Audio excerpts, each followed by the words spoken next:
Vamos viajar na maionese. Com Hugo Van der Ding e Tiago Ribeiro.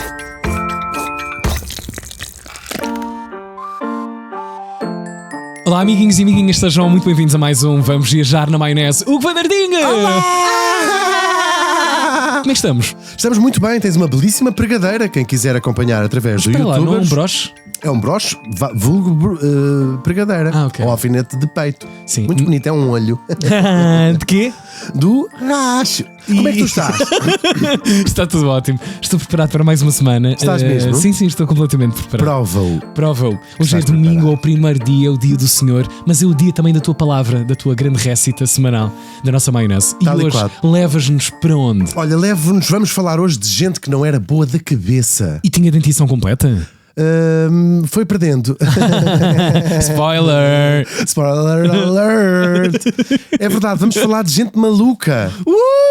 Peço imensa desculpa, mas era o termo usado na época, porque, como sempre, vamos viajar também nos pássaros e no tempo. Nos Ai, pássaros e e o que é que nós gostamos mais? dos pássaros ou do tempo. Aproveitem, nós fazemos sempre também sugestões de filmes /livros /discos. Isso. Vejam os pássaros Olha. da Mafalda Veiga. Sim. Pássaros do sul, bando de asas soltas, trazem melodias para cantar às moças. A Mafalda anda por aí, que eu sei. Anda por aí, Mafalda Veiga. Com atenção. Podes dar um alô aí Olá, também. Mafalda, Já como agora é que também tu isto estás? funciona exatamente assim, por subscrição, por passa-palavra, comentem os nossos episódios e podem até, foi uma abertura que o Hugo Van der Ding se deu há umas semanas, podem até sugerir algum tema que ouviram falar da vossa cidade, da vossa aldeia, que o Hugo, quem sabe? Posso ir lá. Sim. Posso ir lá. À partida ele não vai. Mas Quer dizer, não contem a vossa vida. Pedimos histórias interessantes. Por exemplo, a Matilde propôs um claro. tema que era uma história da sua vida e Sim. disse: mas Matilde, temos que falar só de coisas interessantes. Claro. A Matilde percebeu logo, acusou o toque. Não, e tu escolheste aquela parte biográfica que era realmente a mais relevante. Já que contámos. Contámos no episódio do... Tal e qual.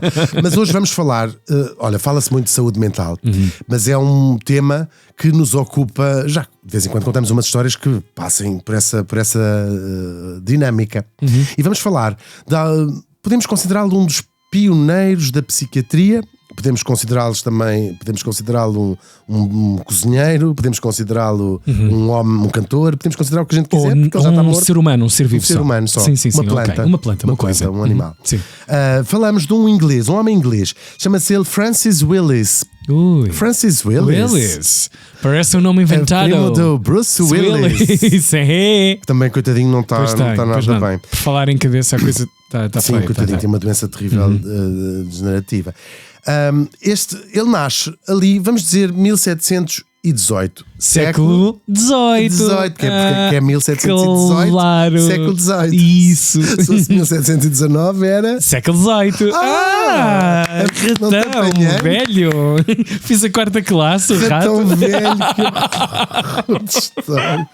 Que nojo. Que horror de história. Por isso é que isto não vai para a frente.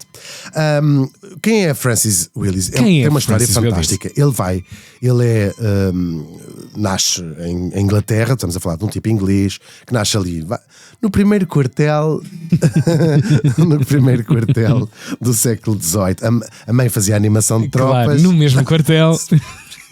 E ele próprio acaba por nascer nesse primeiro quartel. Nesse primeiro Ela já quartel. estava no terceiro quartel.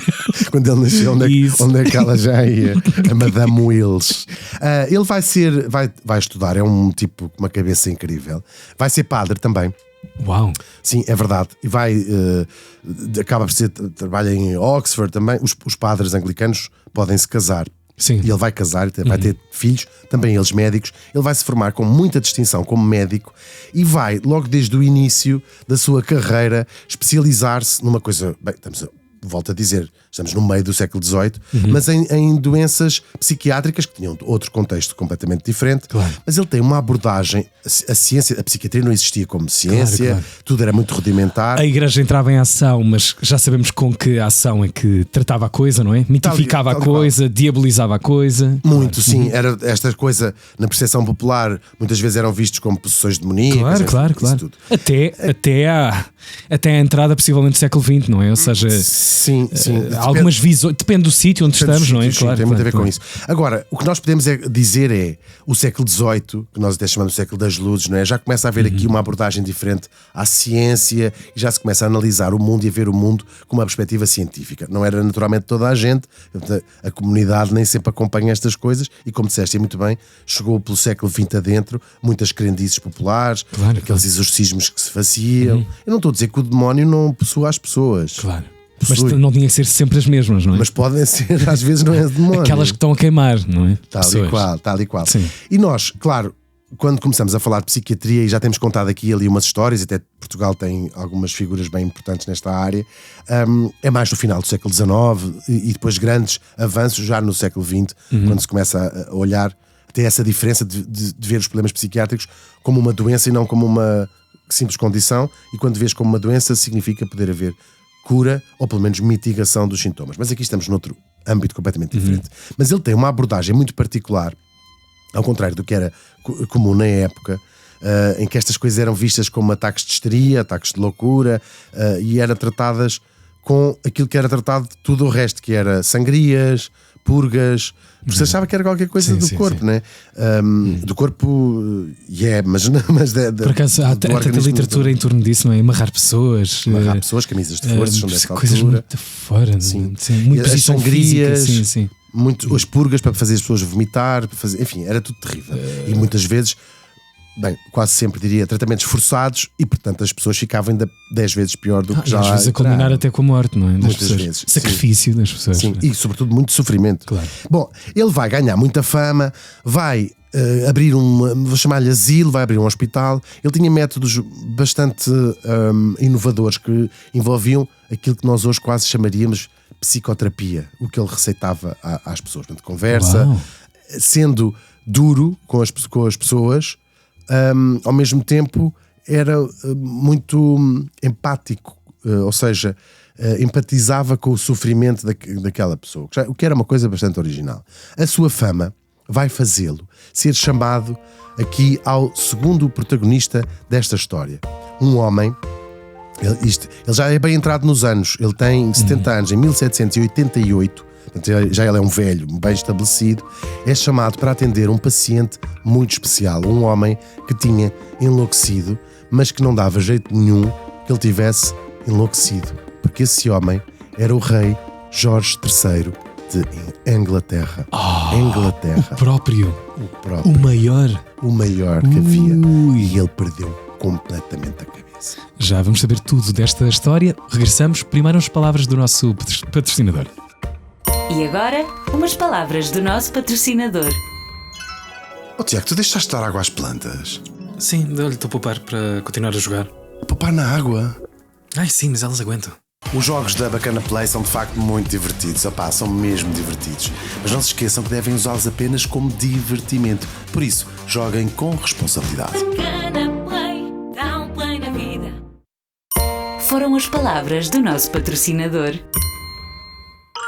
Estamos de regresso para a segunda parte deste Vamos Viajar na Maionese. Estamos com um homem de vanguarda, um homem da ciência, mas estamos com um cliente também no consultório muito insuspeito, muito improvável. O rei. Ora, a Inglaterra teve várias dinastias, nós sabemos, até há essa porcaria das guerras da Guerra dos Tronos, essa belíssima série, muito porcaria. Não, mas é engraçado que às vezes as pessoas dizem assim, a história é uma chatice, por uma razão, e depois adoram ver séries como a Guerra dos Tronos, altamente inspirada e até com algum rigor. Claro, os dragões talvez sejam uma derivação. Sim. Certos com episódios da história de Inglaterra, muito interessante. Ora, o rei, estes reis, Jorge, talvez se lembrem de a Rainha Ana, que houve um filme incrível sobre a vida dela. Ela tem muitos filhos, mas morrem todos, e aquilo ela acaba sem sucessão. E há uma crise dinástica em Inglaterra, e o trono vai passar a uma família, Hanover, uns alemães, que vêm para a Inglaterra alemães completamente. O Jorge I não falava uma palavra de Inglaterra, de inglês.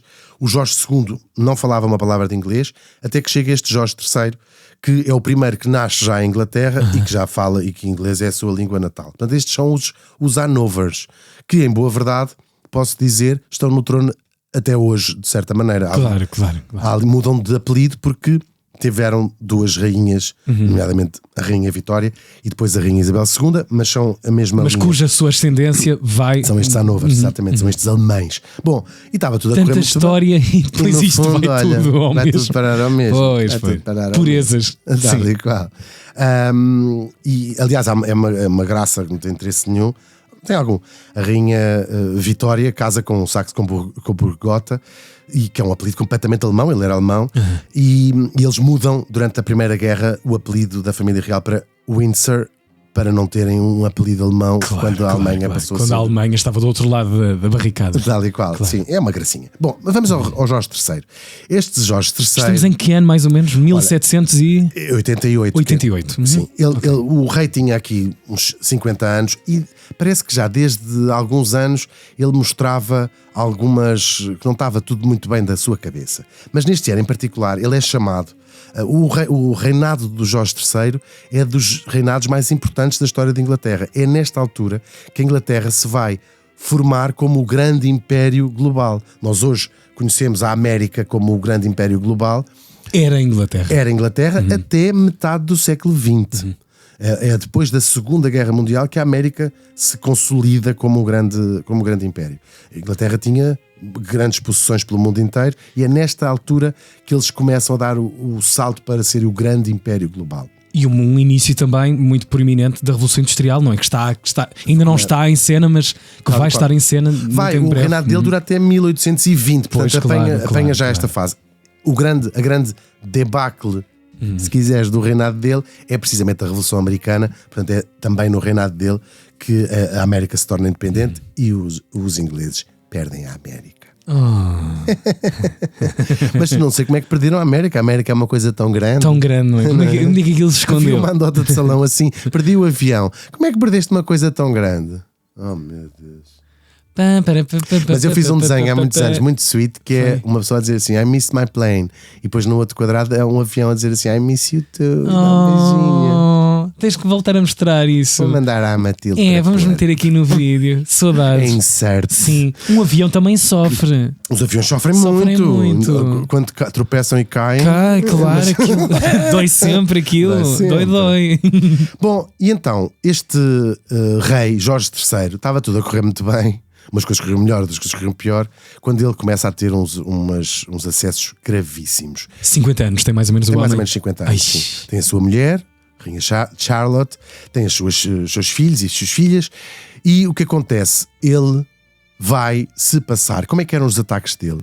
Eram uns ataques muito particulares, mas que causavam espanto e medo e susto a toda a gente. Ele começava a falar sem parar, horas a fio, até começar a espumar da boca e ficar com sede e tudo. Que horror. E às tantas, falava de tudo. Imaginam, tu imaginas porque trabalhas comigo sim. Por acaso, vagamente. Já estou a ouvir falar. Eu próprio sou isto. Claro. Mas ele falava, imagina, é um assusto, não é? Imagina. Não parava. Começava a falar até o discurso ir já para o baralho mais velho, não é? Minha voz, horas a fio. A figura que é, não é? Claro. É só o homem que manda nos destinos de uma coroa. Mesmo. E ele tinha um casamento muito. A Rainha de Charlotte adorava, portanto, aquilo era um desgosto enorme do que é que está a acontecer. Claro. E às vezes tinha assim uns ataques mais violentos, as pessoas tinham medo dele. Bem, isto era um caso muito sério. Quem quiser, fica aqui uma segunda sugestão de um filme, o clássico, hoje já podemos dizer um clássico, A Loucura do Rei, em português, ou A Loucura do Rei, Jorge III. É um belíssimo filme, conta muito bem esta história.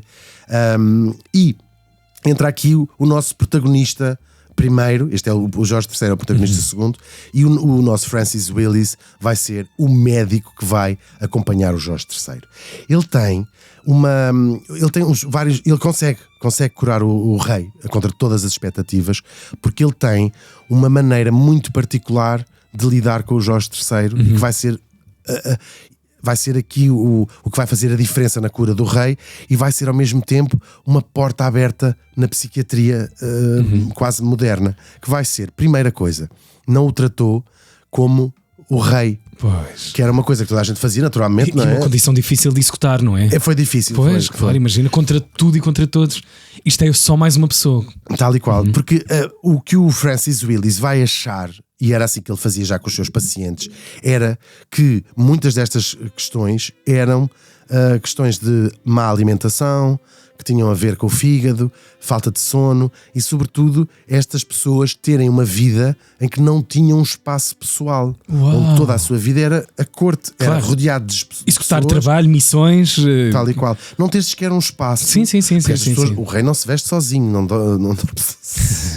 não abre portas, não, está sempre alguém. Os famosos footmen, estão sempre criados à volta de onde quer que ele esteja.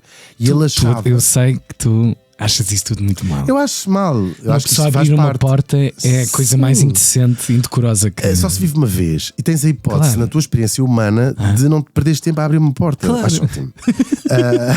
E então, o que é que ele vai fazer? Ele vai, ao conseguir tratar o rei, não é tratar o rei como mal, mas é ao não tratar o rei com deferência, vai conseguir controlar a sua vida, o seu dia a dia. Vai afastá-lo da corte, vai mudar-lhe os hábitos de alimentação, vai mudar-lhe os hábitos. Não, e dizia-lhe assim: não, senhor, você agora vai. O menino. Era assim. Claro. E criou um sistema de recompensa. Claro, isto hoje, muitas destas coisas que São questionáveis hoje em dia, medicamente. obviamente Mas não estamos se a falar faz de uma história com quase 300 anos. Tal portanto, e qual. E o que é que ele faz? Mais coisas que ele faz. Não quer dizer que também não houvesse a parte dos tratamentos mais que tivessem a ver com a sangria, com as camisas de forças, tudo mais. Mas criou uma rotina muito que qualquer psiquiatra hoje em dia aconselha também, Claro, não é? claro, Desporto, tempo pessoal, dormir bem, comer bem, isto é muito fascinante. Sobretudo faz uma aproximação, não é? Uma humanização, esta figura que seria muito difícil executar por todas as razões. Alimentavam, não sei se alimentavam, mas quer dizer, não punham mão àquilo que estava a acontecer. E depois criou também um sistema de recompensas. Quando ele se portava bem, digamos, quando não tinha ataques, ele deixava que a rainha de Charlotte o visitasse, que os filhos o visitassem. Portanto, criou quase o stick and carrot, como chamam os ingleses, com um pau nos cornos e com uma cenoura Claro. no corpo. Não, a cenoura é por causa dos Sim, é cavalos. só assim na parte da frente da cabeça. E portanto, num ano, como mudando estes hábitos de vida, em 1789, o rei teve umas francas melhorias e vai voltar a ser o rei Jorge III que a gente conhecia. Isto vai alimentar a reputação do Francis Willis. Mas isto é uma coisa que se torna popularizada. Assim, É uma coisa falada. as pessoas sabiam, sim. Ok. Tal e qual. Quer o rei em Desnorte, Sim. quer a operação, ou seja, deste médico Sim, tornou-se entrar uma em coisa cena. muito pública. Ok. Ou seja, nós temos que ver aqui, a Inglaterra tem uma coisa muito particular. Nós estamos no período, bem, tem graça porque ele cura-se em 1789. Lembro, neste mesmo ano, em França estavam a cortar, Cabeças, ainda claro, não, mas claro. estavam a fazer O início da Revolução Francesa, claro. que é o fim do absolutismo. E toda a Europa os reis eram absolutos. Em Inglaterra eles não têm isso. O rei é uma figura sem grande poder, não é? E, portanto, nesta altura o governo discute isto. O governo discute a saúde mental do rei. Claro. O que é que se faz agora que o rei Terá este homem condições para continuar neste... Tal e Claro. Agora, óbvio. se isto é assim numa monarquia constitucional como era a inglesa há séculos, com que seria isto, de facto, Numa absoluta. numa monarquia Claro, absoluta. claro. E vamos ter a hipótese de saber como é que isso seria e vamos conseguir acompanhar outra famosíssima paciente do nosso Francis Willis, na altura o mais famoso dos, não queria chamar psiquiatras, não é? Dos médicos, Sim. que tinha ficado com esta fama de ter curado o rei Jorge III, e ele vai ser chamado para atender outra paciente. E é aqui que vai entrar a nossa terceira protagonista. Quem é ela? Chamava-se Maria Francisca, imagina. Maria Francisca? Maria Francisca. É das nossas? É verdade, é das nossas. Ela tinha nascido, era 4 anos mais velha que o Jorge III, portanto, nasceu ali em 1734. E era de quem? Era uma das 4 filhas do rei Dom José I e da rainha Mariana, aliás, Vitória de Bourbon. Ou seja, era a filha do nosso rei Dom José I. Era uma princesa de Portugal. Vamos lembrar um bocadinho. ela nasce...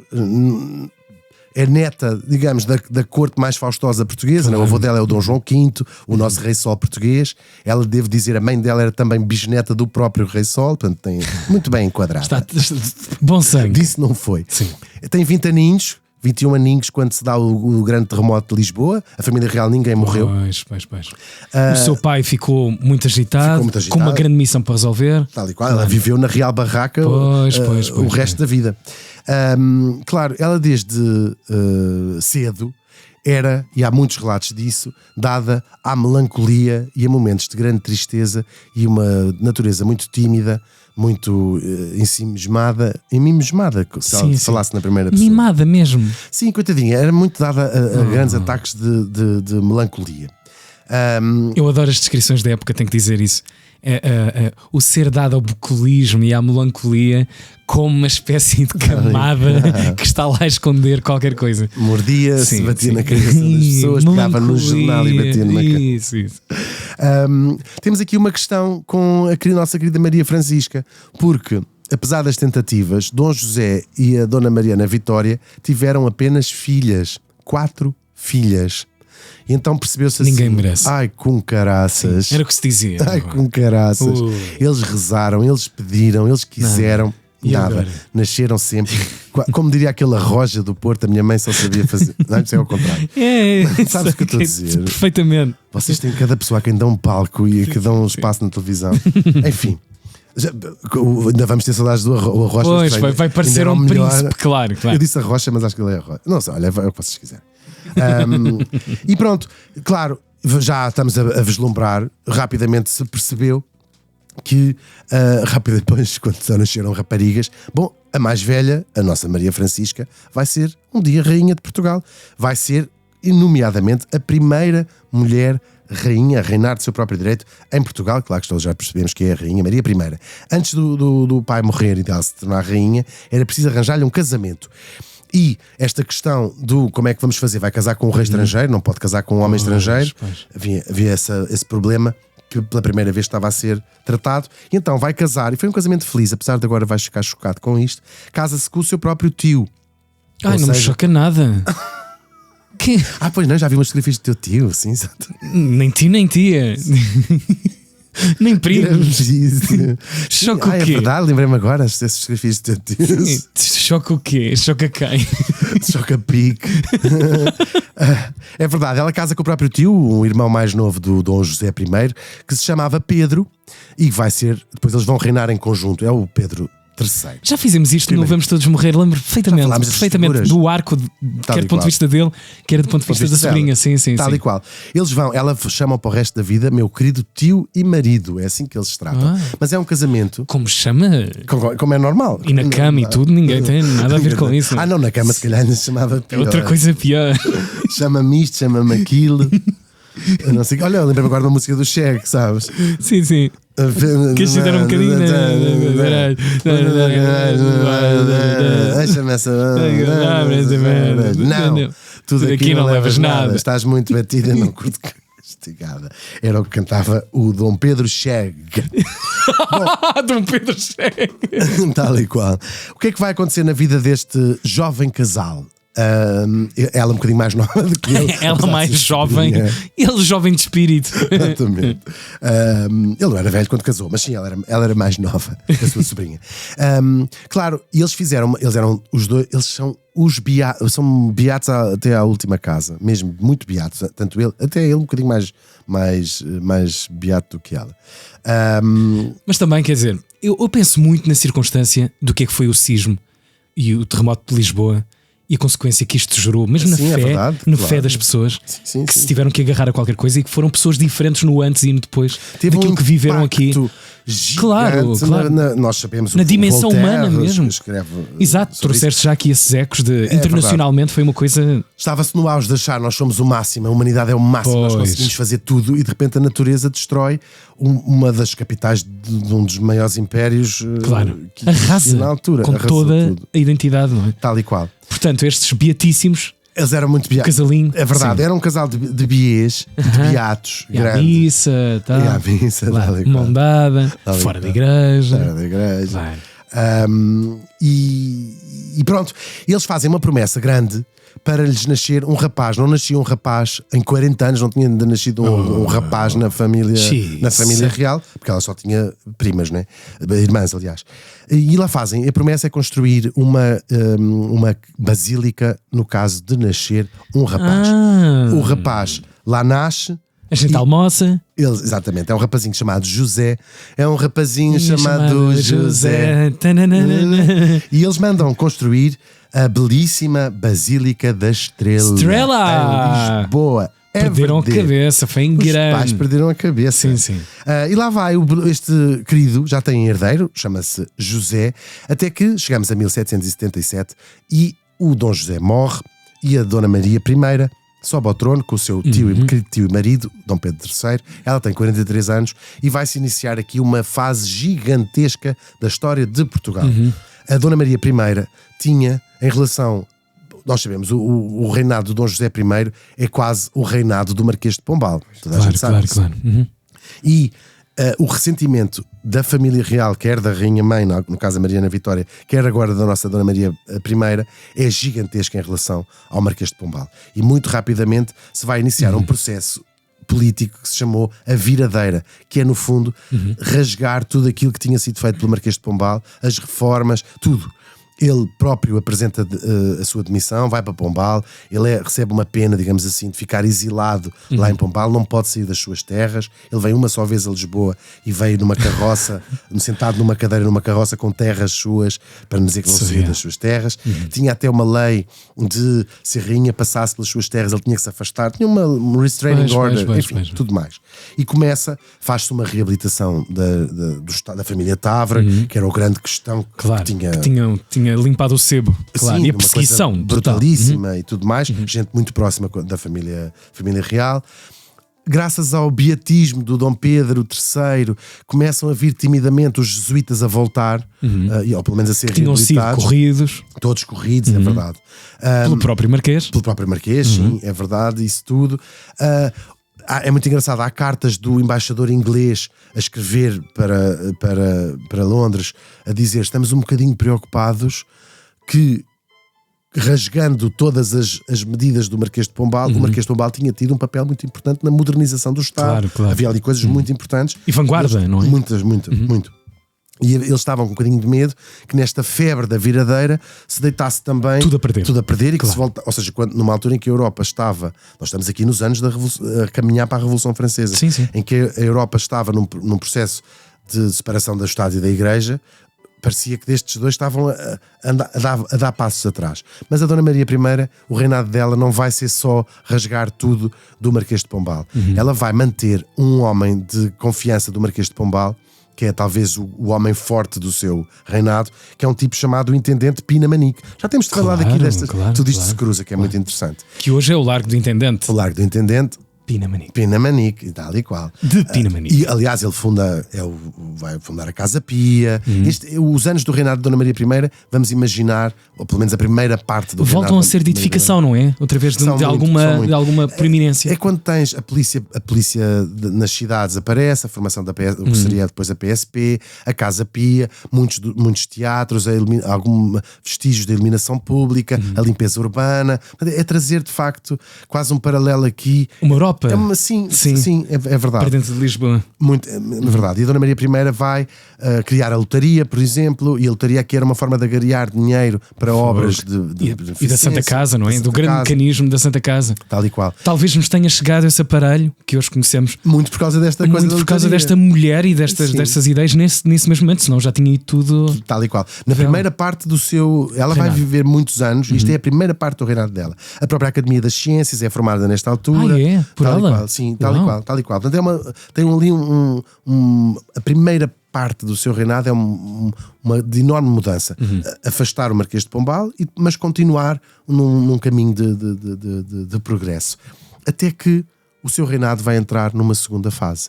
Logo em 1786, ela tem um episódio em que ela está a assinar um documento até para anular uma disposição que tinha sido feita, assinada pelo seu próprio pai, e ela está a assinar aquilo e tem um ataque começa aos gritos, a dizer: Ui. estou condenada, estou lixada, estou mal paga. Mal paga. Conhece a expressão? O puto de São Alfredo. Do nada, ninguém ali estava a perceber. Doutora, está tudo bem? Começa a gritar, começa a arriscar a folha toda. Um episódio. Alguém tem de a levar para o quarto, ela aos gritos, histérica, a chorar, a dizer: estou condenada. Talvez assim a impressionou muito estar a desfazer a ordem, a leis que tinham sido Isto aprovadas. está relatado, não está? Tudo, e a corte ficou Comentado. Que é, foi WTF. Corte portuguesa momentaneamente disse: What the fuck? Mas que fosga-se. Nós estamos a brincar, mas devia ser assim no íntimo. Estas pessoas deviam estar a pensar mesmo: Cunca. É daí que vem a expressão cunca. Com catano. Não, ficaram horrorizados e ficaram preocupados e ficaram chocados e ficaram bem, tudo e mais alguma E depois coisa. o aproveitamento que depois daí vem. Não nos esqueçamos que é uma mulher que está a governar este país. Não sei se numa corte em 95% de homens, não é? À volta, sim, claro. mas ficou tudo. Foi um escândalo absoluto. E depois a vida desta pobre mulher vai o mundo dela, em boa verdade, começa mesmo a ruir. O marido morre nesse mesmo ano. O seu grande amor. Sim, e mais do que o seu grande amor, era a única pessoa provavelmente a quem ela podia confidenciar coisas. Claro. Eles reinavam juntos, portanto, mesmo estas questões, ela fica sozinha nesse sentido, com a corte, obviamente, mas sozinha.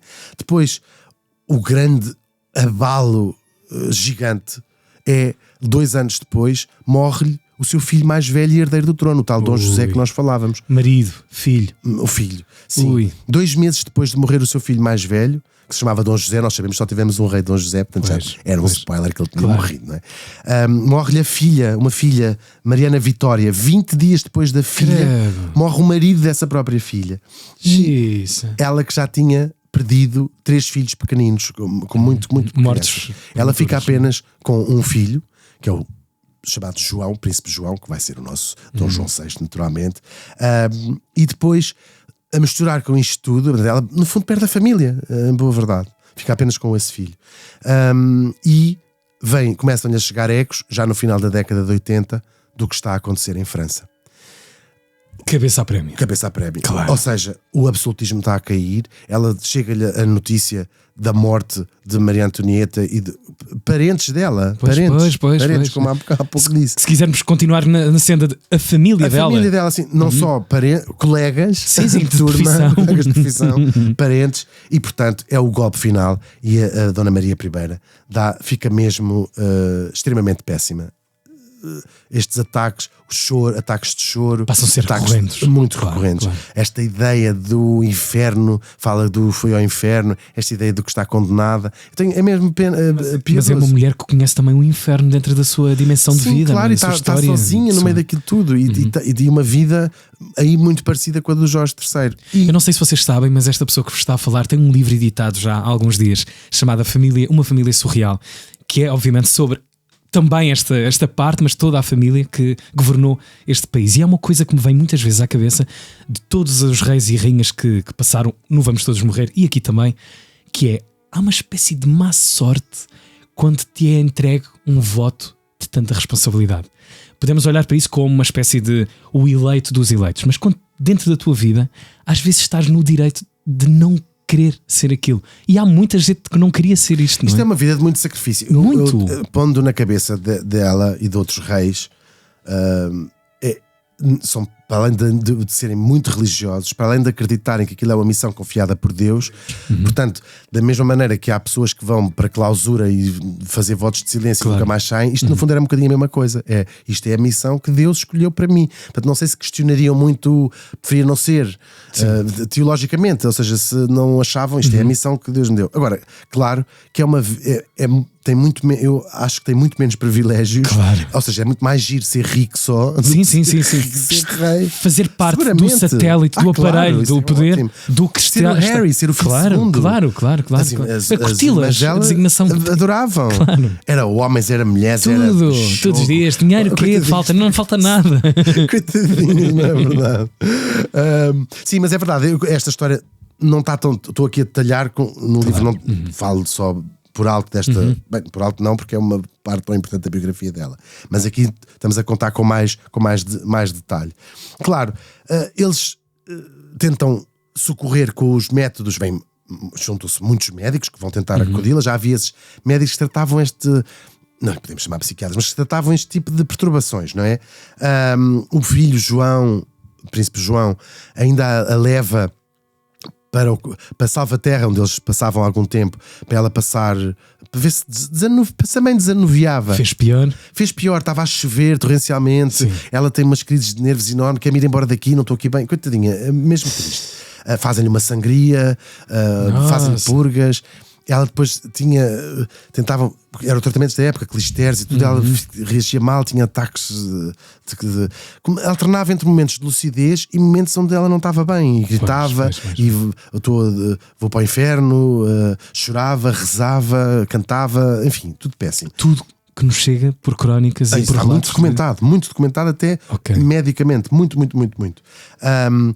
Ela tanto faz-lhe mais umas sangrias, ela ainda tem umas melhoras, vai à ópera, está a assistir à ópera, tem uma crise gigante de pânico, tinha pânico, ataques de pânico, tem que ir embora daqui, levam-na, e aquilo de facto, para não haver um escândalo, a corte começou a ficar muito preocupada, não é? Proteger esta figura, não é? Não expô-la mais ainda.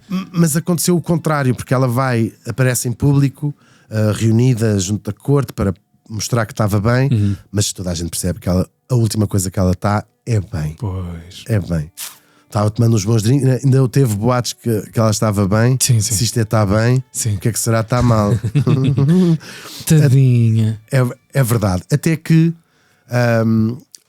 no ano de 1792 resolve, alguém tem essa ideia de dizer, olha, vamos escrever, ou vamos falar com o embaixador inglês. Claro, porque já tinham ouvido falar desse tal médico que tinha conseguido um pequeno grande milagre, claro. Doutor, não quer vir cá, e oferecem-lhe as seguintes condições: todo o dinheiro que ele quiser pedir e todo o tratamento, ou seja, ele tem carta branca para fazer o que ele quiser, tentar o que ele quiser. Ele vinha com esta enorme fama de ter curado o rei Jorge III de Inglaterra. Ele aceita, vem. Claro, depois do último grande ataque que a rainha teve, o reino tinha entrado numa onda de... tornou-se muito público, as pessoas começaram a saber. E a gestão disto? Missas. Feita por uma corte de manutenção? Sim, a rainha está doente. Não se elaborava muito mais para além disso. O príncipe nunca ascendeu momentaneamente. Vai estender? Ok. Sim, mais à frente já vamos falar disso. Grande parte do reinado do Dom João VI, na verdade, não é reinado nenhum, é a sua regência, mas já lá vamos. Eles começam a haver muitas procissões, começam a fazer muitas missas para pedir para as melhorias da rainha. Cancelou-se festas, tudo o que fosse coisas festivas foi cancelado, porque parecia, temos a rainha, a monarca não estava bem, está doente, não se faz. Isso é muito bonito, festas ao mesmo nenhumas. tempo, não é assim uma cena. É verdade. A casa a arrumar-se, a tentar arrumar-se de alguma forma, com o que sabia. Pronto, era o que via, era com a religião, era a arma de troca, a moeda de troca, mas realmente é o aparelho todo a tentar. Sim, e um bocadinho sem saber que lidar agora com isto, como é que se lida com esta história. O nosso Willis vai chegar a Lisboa no dia 15 de março de 1792. Lá vem ele. Superstar, uma não é? Superstar, claro. Absoluta. Ele vê a rainha, tem a sua primeira entrevista com ela. É uma entrevista que não corre nada bem, e ele...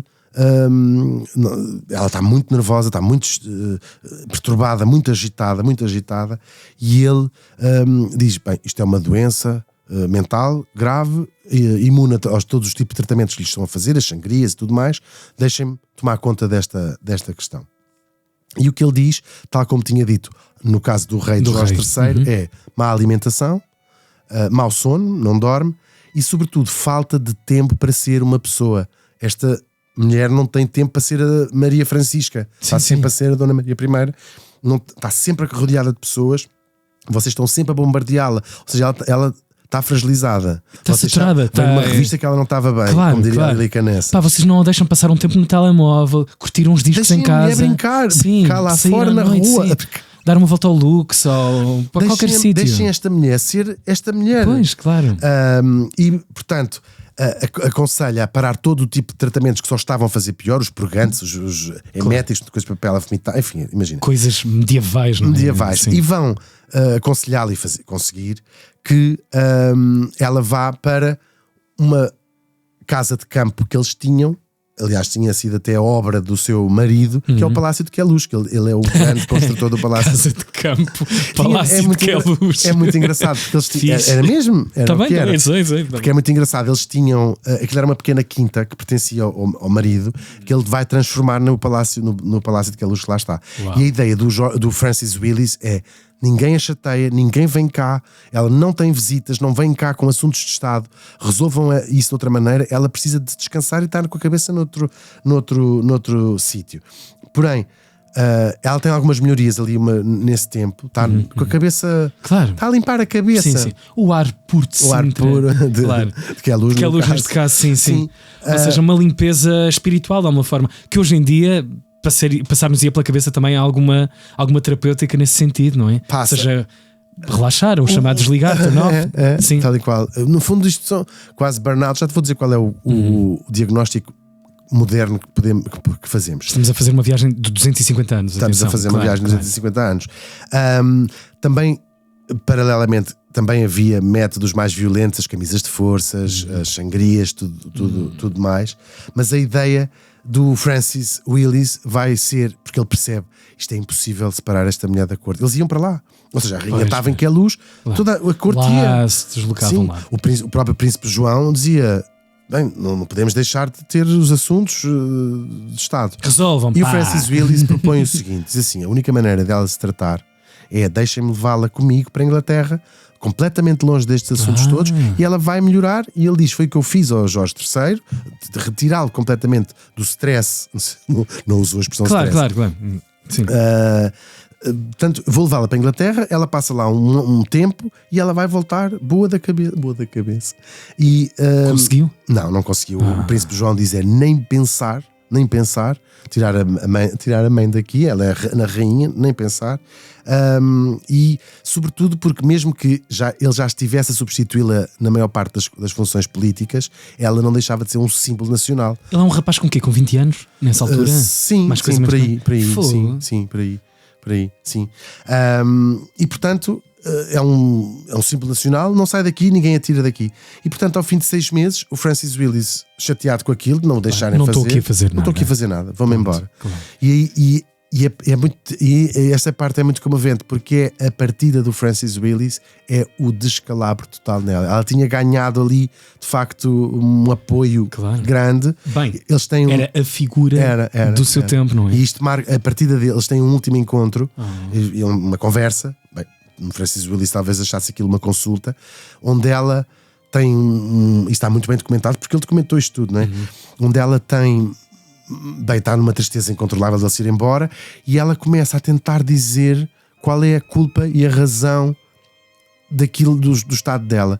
E ela diz, não diz, vai dizendo, e parece que há ali uma grande atribuição da igreja. Eventualmente, coisas que lhe foram incutidas desde criança, e percebe-se, vai-se percebendo, isso é mesmo sad, que vai-se percebendo ali, e depois outras cartas que se vão estudando dela, que o medo de enlouquecer é uma coisa que a perseguia desde criança, que é uma coisa curiosa.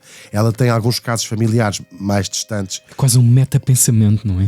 Ela tinha medo de enlouquecer. É uma coisa que está cá fora e observar-se a si próprio. E depois, se calhar, esta pressão da igreja sobre ela fez aquilo a variar. Estou a ficar ansioso com este. Estou a ficar mesmo. Sim, e ele diz assim: olha, em 6 meses não consegui fazer nada. Aquilo que nós falámos há pouco do progresso do rei Jorge, ele acompanhou durante anos. Pois, ele não lhe deram ferramentas, não deram a liberdade científica. E nós tínhamos tido um caso na família real não muito distante, que era o caso do Afonso VI, que era um rei que não ficou muito bom da cabeça, e ali num golpe palaciano o seu irmão o afasta e mandou para os Açores, e ele ainda ficou pior. Foi para a terceira ainda por cima. Eu estava a falar era disso. Eu esqueci a parte que estavas a falar. Açores. E depois morre em Sintra, como nós sabemos. Esse segredo. Essa rocha. Eu agora não consigo te acompanhar. Esse pois é, falso. E fiquei mesmo. Ficou comovido. Viu a 9ª ilha mais bonita dos Açores. Ficou comovido. Gostei mesmo, é muito bonito. Bom, e então pronto, ela é o descalabro. Ela entra mesmo numa. Depois é muito engraçado, porque agora contámos uma parte mais humana da sua doença. Claro. há milhões de anedotas que se contam de regava De vulgaridades, não é? De muitas coisas que, claro. regava as plantas do jardim, do tapetes, aliás, tinha assim uns ataques, uns achaques. E alguma sátira popular, de certeza, Havia, que, claro. que vinha, Sim. que ia Claro, beber aí. Claro, enlouquecido. claro. E até oficialmente em 1799 ela é dada como completamente incapaz de governar, Alienada completamente. irreversivelmente. Sim. E o Dom João vai ser que vai ser depois o Dom João VI, vai ser regente de sua mãe. A mãe só morre em 1820, portanto, estes 20 anos seguintes. Ele governa pouquíssimo, não é? Ele governa, é como se fosse rei, mas sim, oficialmente mas não é. É só regente. É rei, É rei. a todos os Sim, efeitos. sim, mas sim. a mãe continua viva. Ou seja, muitas destas coisas são cronologicamente no reinado da Dona Maria I. Vai chupar esse caramelo até ao fim. Tal e qual, assim, ele só vai ser rei depois da morte da mãe em 1820. Sim, sim. Mas quer dizer, para todos os efeitos é rei. Claro, claro, tudo claro. é ele. Tudo é o quê? Tudo é as invasões napoleónicas, a partida da família real para o Brasil, e lá vai a Dona Maria I, sem perceber muito bem para onde é que estava a ir. Consta que quando eles estão a embarcar nas naus, a família real vai para o Brasil, que ela diz: não vão tão depressa, senão vão pensar que estamos a fugir. E depois os seus últimos anos de vida, eles vão em 1800, não vão em 1807, mas chegam em 1808, lá vivem no Brasil. Ela vive praticamente isolada, são uns anos muito tristes. Ela vai ainda viver ali, bem, até morrer em 1820. Desculpa, em 1816 que ela morre. Vive ali, bem, 9 anos, quase 10 anos no Rio de Janeiro. A mulher que não permitiram ir curar-se para a Inglaterra, exatamente. basou e atravessou um oceano para acabar a sua vida. Sim, ela vai ser a única monarca europeia a morrer nas Américas. Foi a primeira a viver nas Américas, fora da Europa. É muito interessante. E vai viver completamente alienada, quase sozinha, com umas aias, e era uma visão. Passeava pelos jardins, provavelmente nem sabia muito bem quem era, passear pelos seus jardins, sempre acompanhada pelas suas aias, que dá origem a uma expressão que se usava na altura e que nós usamos até hoje, que é: lá vai a Maria, vai com as outras. É daí que vem essa expressão de haver a rainha com as suas aias. Nasce aí a expressão Maria vai com as outras. Tinha 81 anos quando morre. Ficou, quer no Brasil, quer em Portugal, 81 anos no século XIX. Século XIX, sim, teve uma vida muito longa. A 110 atualmente. Agora, teve uma vida longa. Chamam-lhe a Maria a Louca. É um bocadinho injusto. Ela veio, está até hoje na Basílica da Estrela. É um bocadinho injusto, de facto, porque o seu reinado teve, pelo menos a sua primeira metade, claro, tantas coisas, muito mais do que só esta faceta. Acabando a história com o seu contemporâneo Jorge III, a história também não acaba bem. Ele, depois de passar aquele período fixe, em 1801 tem uma grande recaída, ainda tentam voltar a acompanhá-lo, até que em 1811 é mesmo de vez, ele enlouquece completamente louco de pedra, e é o filho Jorge IV que vai assumir a regência, e os 10 anos seguintes vai passar, tal como a Dona Maria II, bem, talvez com mais sofrimento, passa mesmo completamente enlouquecido, chamemos-lhe assim, cego também, e morre ele sim em 1820. É engraçado, eles nascem com 4 anos de diferença e morrem com 4 anos de diferença, viveram exatamente o mesmo número de anos. Hoje faz-se muitas. É muito difícil fazeres um prognóstico só no fim do jogo. Claro, fazeres diagnósticos de condições psiquiátricas em relação a figuras do passado. Podes estudar mais ou menos alguns sintomas e chegar lá. Ou analisar cientificamente isto. Sim, não tem paralelo com. Claro. Não tens hipótese de fazer. É uma proposta interessante da psiquiatria moderna para estas duas condições. O diagnóstico é que, eventualmente, um caso de bipolaridade no caso do Jorge III, e no caso da rainha Dona Maria I, aquilo que em português se chama o transtorno depressivo major, ou maior, como chama no Brasil. Portanto, uma depressão, no caso dela, incurável. Sim, causado por desequilíbrios no cérebro, agravados provavelmente pelas suas próprias circunstâncias pessoais. Claro. Ele tem muitas críticas, é muito fácil criticar o Francis Willis e os seus métodos e esta sua abordagem, mas ele vai abrir a porta a esta ideia da empatia com o doente, e até esta coisa tão original do sono, a alimentação, o desporto, o tempo para ele. E se fizermos esse exercício, com aquilo que hoje é a nossa ciência mais contemporânea e mais avançada. interessante. O que será isso daqui a 300 anos, E não até é? a psicoterapia é Pois, falar, claro. conte-me lá, em vez de estar Sim, só a sim, sangrá-la, sim. conte-me lá então como é que, Claro, como é que isso a faz sentir. Vou ouvi-la. Vou estar Ouvi-la, aqui. sim, é muito, Sim. muito, muito, muito interessante. Portanto, este Francis Willis, o médico de 2 reis completamente contemporâneos, Uau. que nasceram praticamente juntos e morreram praticamente juntos, governaram ao mesmo Duas tempo. coroas poderosíssimas. Incrível, aos é olhos muito, do mundo. muito, muito Mesmo. interessante. Não podemos considerar Francis Willis talvez um pioneiro, mas seguramente deu passos importantes no caminho certo. Uau, Beijinho, uau, Francis. amei este episódio. Para a semana estamos de regresso. Amei, lembrar-vos- não, já acabou. A meio deste episódio não tenho nada para dizer. Olha que eu- amei. Chega. É a força de produção na produção deste programa e, como todos os outros, ainda também o patrocínio dos nossos amigos da Bacana Play. Isso é que é verdade. O vídeo é da Matilde Calado. Isso é que é a locução é da Mia Tomé. Isso é que a é verdade. banda sonora é, como é que se chama ele? Nós erva. Nós erva, Temos e se aqui o elas disco querem. dele. Pois é, ela ofereceu Olha o que disco, bonito. que lindo. Ainda não tirei do celofane. São números. É lindo, números. porque Sim. o Noise Erve, tudo aquilo que faz, para além de ser bom, Sim, é sim, bonito. Sim. O Noise Erve. Sim, ele próprio. E atenção, Por acaso o é. disco chama-se Para o homem é. 7305. Sim, já fiz pior. E a pagar, bêbado. Isto é o número de dias de 20 anos, caso vocês não se tenham percebido. São 20 anos de carreira de Noise Earth, Isto é um número que equivale, e ele fez a conta com os anos bissextos e não sei. Pronto, é o que Já dá, sabemos, é não é? que- Aqueles Atenção também, não está aqui à mão, mas a lembrar-vos que já está nos escaparates o livro deste senhor. Não está aqui à mão, mas Hugo. é o- Ah, não está à mão, mas é. Conta-nos lá, Olha que Hugo. lindo. Olha. Sim, é a história da família real portuguesa, do primeiro ao último rei, e tem muitas histórias como esta que contámos aqui hoje com um bocadinho mais de detalhe, mas sobretudo o que eu tentei fazer foi contar isto como uma história de uma família de pessoas de carne e osso, umas mais carne, outras mais osso, E algum ouro também, não é? de vidas Claro. tão Incrível. incríveis, sim, e disfuncionais, e olha o que há. Como todas as outras. Como a Estamos tua, como a de minha, regresso como a da Matilde. para a Matilde, sim, muito. No próximo domingo. Beijinhos e Estes abraços. fake finais, sabes? Parece a Whitney Houston que canta. Não cabe. Sabes a Whitney Houston que Não é assim, cabe. Ela tem, cada música tem 50 finais.